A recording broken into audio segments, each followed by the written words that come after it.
Hey there, novice leaders. How you doing today? And welcome.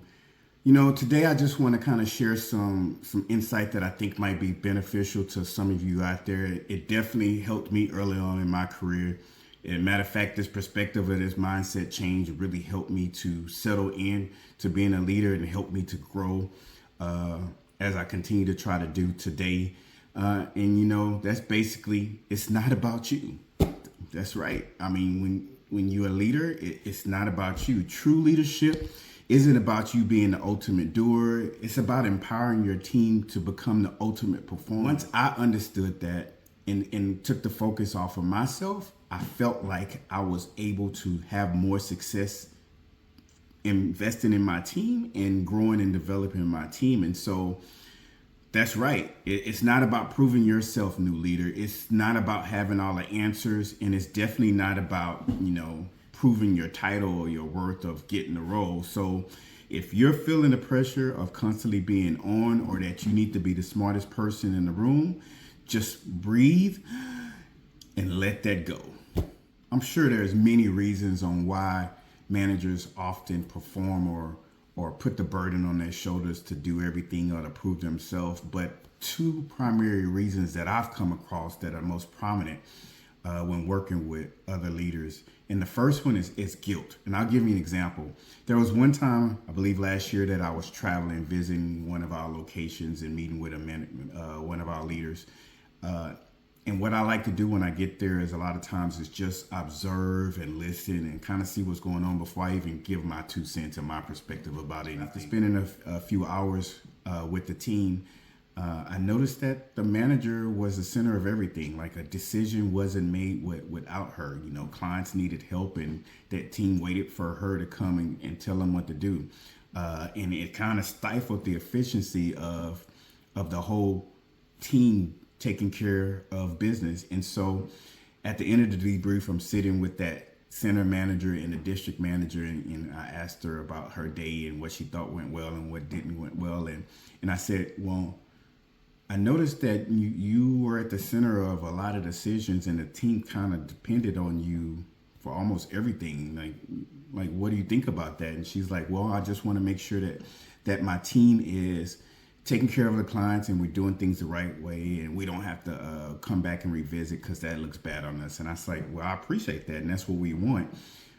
But do you see that you're actually hindering you getting to what you want by making all the decisions? And so she stopped and she kind of looked bewildered for a second, but then I think she got it because her facial expression changed. And I said, yes, I said, by you being the center of attention, you're stifling your team. And I can only imagine what it's like for them when you're not here, when you take a day off or vacation. It's probably a struggle for them because they're dependent on you so much.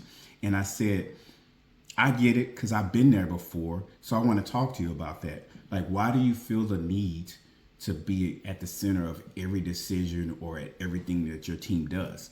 And she stopped for a second and she said, well, I work hard and I want my team to think I'm lazy. And so I want them to show that I'm just as much in this as they are. And so I feel like if I work hard, they'll work hard. And I said, okay, well, there it is. There's the root cause. You feel guilty by letting them do their job.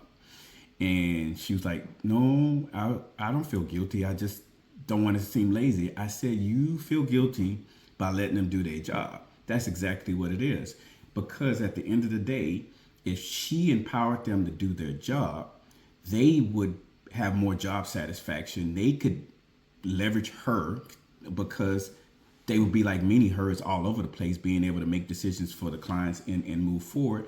But the simple fact that she felt guilty and felt like maybe she was being lazy and not working hard enough was actually contrary to what she ultimately wanted, was really to empower her team to be able to make decisions. And she was there as the moderator of the business. And so I get it. I've been there. Guilt can make you feel bad because you don't want to look bad or like you're being lazy to your team. Nobody wants to work for a lazy manager. And it's not about being lazy, so you don't have to be guilty. It's about letting your team execute.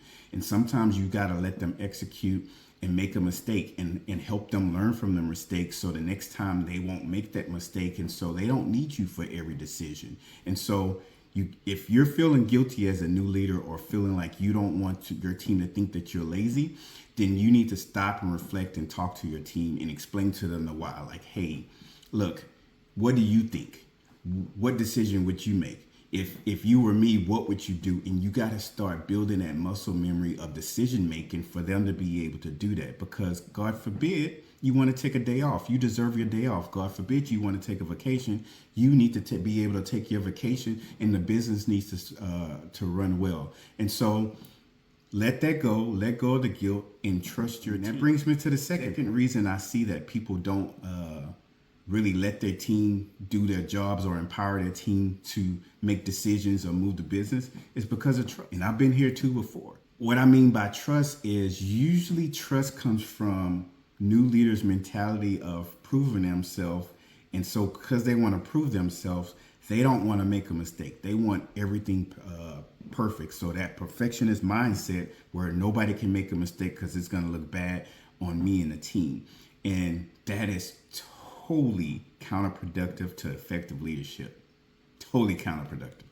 What I mean, the true issue here is their inability to let go and delegate. And I can tell you, when that happened to me in my career, when I first started off, I was the ultimate micromanager and doer. Like, I was all about, like, I deserve to be here. I want to progress my career. I want to grow. And I just had the total ultimate wrong perspective on being a leader. My intentions were good, and I say that because I'm me, but outward looking in, oh no, like you couldn't do anything without me having my hands on. I was there from before open to after close, all day, every day. I couldn't trust my team by myself, so my quality of life was awful. And it wasn't until I had a manager who was honest with me and direct with me and told me, like, dude, you got an issue with delegation. You are not trusting your team, that I really was able to move forward and understand the power of letting go, delegating your team, allowing them to make mistakes and learn. It actually, once I learned how to delegate, it actually gave me the freedom to not only see them thrive and grow, but gave me the time back to grow and invest in myself for the next role. And so guilt and trust are two of the biggest enemies to really focusing on your team and letting them be empowered. One of the questions I often ask meeting the managers when I'm out in the field or visiting with other leaders is, how do you ultimately define your success as a leader? What am I listening for? I am ultimately listening for the leader to tell me that their ultimate success is defined by how successful their team is. It's not about you, new leader. It's about your team. You get to the point where you understand it's not about you, leader. It's about your team and developing your team and getting them to perform at a high level. And ultimately, the piece de resistance, the ultimate goal is you develop other leaders, and those leaders develop other leaders. That's when the true magic happens of understanding it's not about you. And so hopefully this was value added for those of us that's out there. I know at the point in my career when I understood that, it got better. And to this day, I still advocate and coach to many leaders who I see needs that tip of advice, that it's not about you, and get them in a direction where they understand if, as a leader, they have to invest in their team. You have to invest in your team. Hey, leaders, one of the best ways that you can give back to your team is by investing in yourself as a leader and continue to grow your skills. And so if you're looking for information on how to build out a great leadership development plan, check out my free ebook, Growing in Leadership, down below in the description.